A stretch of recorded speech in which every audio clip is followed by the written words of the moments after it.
ভবিষ্যৎবাণী আপনারা ফোরাম গর্ব করছেন না? আমি আগাম শোক বার্তা দিচ্ছি ফোরামের অকাল প্রয়াণের জন্য। এই ফোরাম এর অকাল প্রয়াণ ঘটাবেন আপনারাই। এটা আমি ভারত জাকাত মাঝি পারগানা মহলের একজন কর্মী হিসাবে আমার অভিজ্ঞতা থেকে আমি বলছি।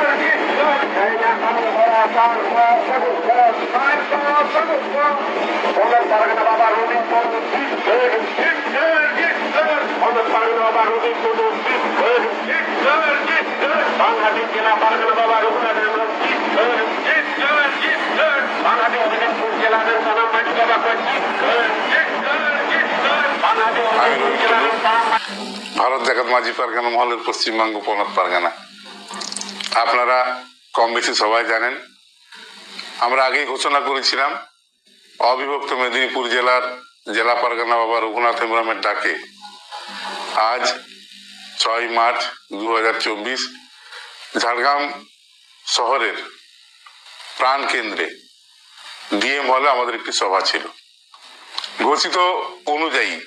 পূর্ব ঘোষিত অনুযায়ী আমাদের এই সভাটি রবীন্দ্র পার্কে শুরু হবে এবং সেখান থেকে র্যালির মাধ্যমে পাঁচমাথা মোড়, সুভাষ পার্ক, শিব মন্দির হয়ে ডিএম হলে প্রবেশ করবে এবং আজ সেভাবেই প্রবেশ করেছে, সেভাবেই সম্পূর্ণভাবে আলোচনা সভাও হয়েছে এবং এর জন্য প্রত্যেককে যারা উপস্থিত ছিলেন আমার শ্রদ্ধেয় মাঝি বাবাগণ, পারগানা বাবাগণ এবং আমাদের মা বোনেরা যারা ছিলেন তাদের প্রত্যেককে ভারত জাকাত মাঝি পারগানা মহল পশ্চিমবঙ্গ পনত কমিটির পক্ষ থেকে তাদেরকে আমি মানত গড় জোহার জানাচ্ছি।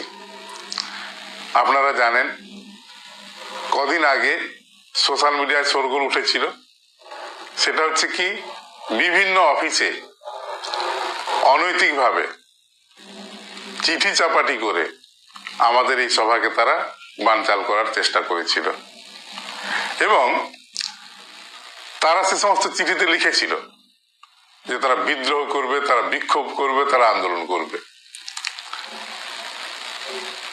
এতই অসহায় হয়ে পড়েছে তারা, তাদের এক নেতা মেদিনীপুর থেকে বলে পাঠিয়েছিল যে এই সভাকে যদি তোমরা আটকাতে না পারো তাহলে তোমাদের অস্তিত্ব এখানেই শেষ। হয়তো তাই, এটাই সত্যি। আজকে ঝাড়গ্রাম জেলার আদিবাসী মানুষরা যা দেখিয়েছেন তাতে করে তারা আজ শূন্য। আচ্ছা বলুন তো, প্রতিবাদের ভাষা সামাজিক সংগঠন থেকে এইভাবে হয়? প্রতিবাদের ভাষা তো এটা হওয়ার কথা ছিল।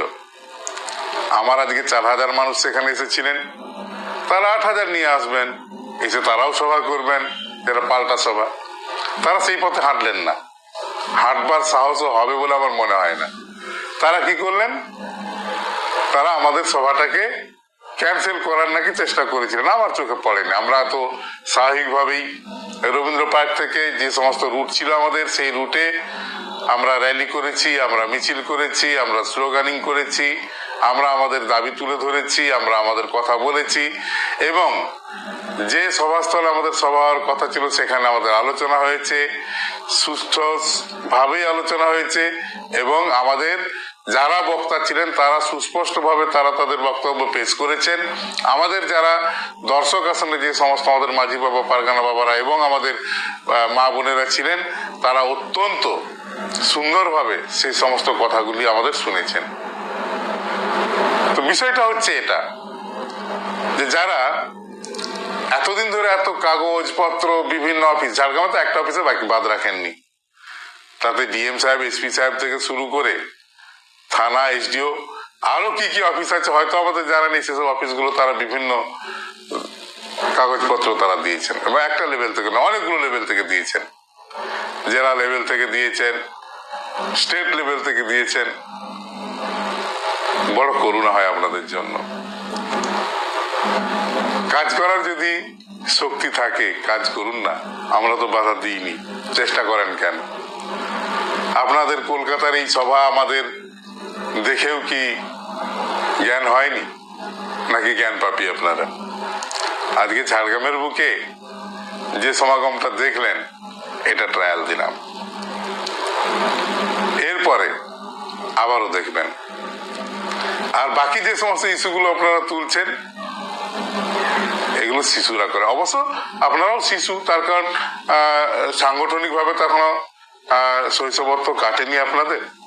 তো সেই জায়গা থেকে আপনারা এই সভার আগে যে সমস্ত ভাষাগুলো প্রয়োগ করেছিলেন, এগুলো নাবালকত্ব, কারণ সামাজিক সংগঠন থেকে এরকম ভাষা বলা যায় না।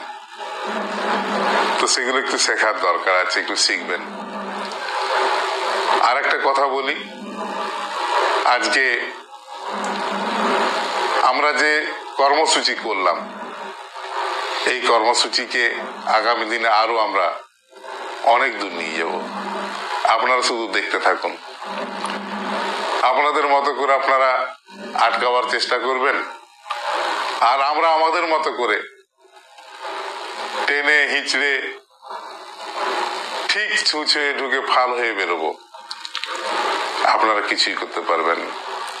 যেমন সেদিনে চিল্কিগড়ে আপনারা বলেছিলেন, আমি তার পরের দিনেই গেছিলাম, একদিন পরে, এবং সেই জায়গাতে কিন্তু আমি আমার কথা বলে এসেছিলাম। তখন আপনাদের হুঁশ হওয়া উচিত ছিল যে ঝাড়গ্রামের সভাটা আপনারা আটকাতে পারবেন না। পারলেন না, জীবনে কোনোদিন পারবেন না, হাজার চেষ্টা করেও পারবেন না। যাই হোক, ভালো থাকবেন। আর যারা আজকে এই সভাতে এসেছিলেন, যারা সুন্দরভাবে আমাদের সভাটাকে উপভোগ করেছেন, এখান থেকে কিছু আলোচনা করে গেছেন, তাদেরকে আমি এইটুকু অনুরোধ করব, আমাদের আগামী দিনের জন্য আদিবাসীদের স্বার্থে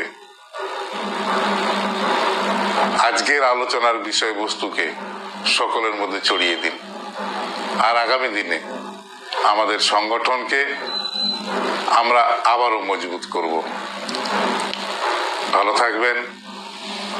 নমস্কার।